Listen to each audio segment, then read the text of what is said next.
அண்மை செய்தி.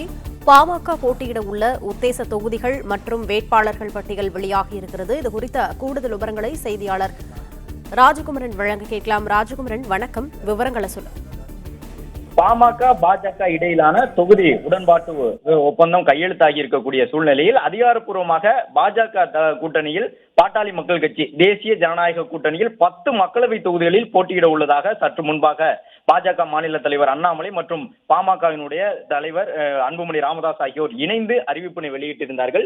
இந்த நிலையில் அந்த 10 மக்களவை தொகுதிகள் என்ன, பாமக தரப்பில் போட்டியிட உள்ள உத்தேச வேட்பாளர்கள் யார் என்ற விவரம் தற்போது தெரிய வந்திருக்கின்றது. அதன்படி வழக்கமாக பாமக போட்டியிட விருப்பம் காட்டக்கூடிய தமிழகத்தில் முதல் தொகுதியாக எப்பொழுதுமே தருமபுரி மக்களவை தொகுதி இருக்கும். அந்த தருமபுரி மக்களவை தொகுதியில் இருந்துதான் 2014ஆம் ஆண்டு அன்புமணி ராமதாஸ் வெற்றி பெற்றிருந்தார். இந்த நிலையில் இந்த முறை தருமபுரி மக்களவை தொகுதியில் மருத்துவர் செந்தில் போட்டியிட வாய்ப்பு இருப்பதாக பாமக தரப்பில் தெரிய வந்திருக்கின்றது. மருத்துவர் செந்தில் அல்லது ஜி.கே. மணி அவர்களுடைய மகன் லைகா தமிழ்குமரன் ஆகியோர் போட்டியிட வாய்ப்பு இருப்பதாக தருமபுரி மக்களவை தொகுதிக்கான உத்தேச பட்டியல் வெளிவந்திருக்கின்றது. விழுப்புரம் மக்களவை தொகுதியை பொறுத்தவரை வடிவேல் ராவணன் பாமகவினுடைய பொதுச் செயலாளர் நேற்றைய தினம் அதிகாரப்பூர்வ அறிவிப்பினை கூட அவர்தான் வெளியிட்டிருந்தார். பாஜகவுடன் கூட்டணி என்பதை அந்த வடிவேல் ராவணன் விழுப்புரம் தனி தொகுதியில் பாமகவின் பொதுச் செயலாளர் போட்டியிடுகின்றார். மயிலாடுதுறை மக்களவை தொகுதியை பொறுத்தவரை பாமகவினுடைய முக்கிய தலைவராக டெல்டாவில் இருக்கக்கூடிய மா.க. ஸ்டாலின் அவர் போட்டியிடுகின்றார் மயிலாடுதுறை தொகுதியில் என்று தெரிய வந்திருக்கின்றது.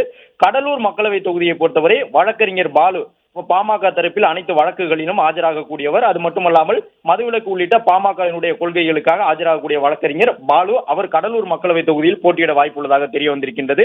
சிதம்பரம் மக்களவை தொகுதியில் பாமக தரப்பில் சங்கரும், ஆரணி மக்களவை தொகுதியில் முன்னாள் சட்டமன்ற உறுப்பினர் கணேஷ்குமாரும், அரக்கோணம் மக்களவை தொகுதியில் பாமகவினுடைய முன்னாள் மத்திய அமைச்சராக இருக்கும் ஏ.கே. மூர்த்தி போட்டியிட வாய்ப்பு இருப்பதாக தெரிய வந்திருக்கின்றது.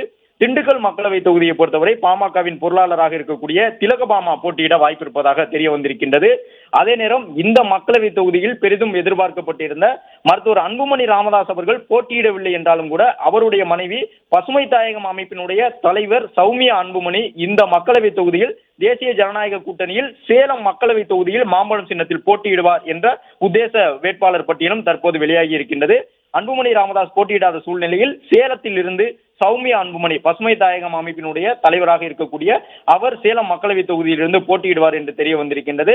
தருமபுரி மக்களவை தொகுதியில் பாமக தரப்பில் மருத்துவர் செந்தில் அல்லது லைகா தமிழ்குமரனும், சேலம் மக்களவை தொகுதியில் சௌமியா அன்புமணி அவர்களும், விழுப்புரம் மக்களவை தொகுதியில் வடிவேல் ராவணனும், மயிலாடுதுறை மக்களவை தொகுதியில் மா.க. ஸ்டாலினும், கடலூர் மக்களவை தொகுதியில் வழக்கறிஞர் பாலுவும், சிதம்பரம் மக்களவை தொகுதியில் சங்கரும், ஆரணி மக்களவை தொகுதியில் முன்னாள் சட்டமன்ற உறுப்பினரான பாமகவின் கணேஷ்குமாரும், அரக்கோணம் தொகுதியில் ஏ.கே. மூர்த்தியும், ஸ்ரீபெரும்புதூர் மக்களவை தொகுதியில் மற்றும் திண்டுக்கல் மக்களவை தொகுதி என மொத்தம் 10 மக்களவை தொகுதியில் பாமக தரப்பில் போட்டியிட உள்ளதாக தற்போது இந்த உத்தேச வேட்பாளர் பட்டியல் வெளியாகி இருக்கின்றது.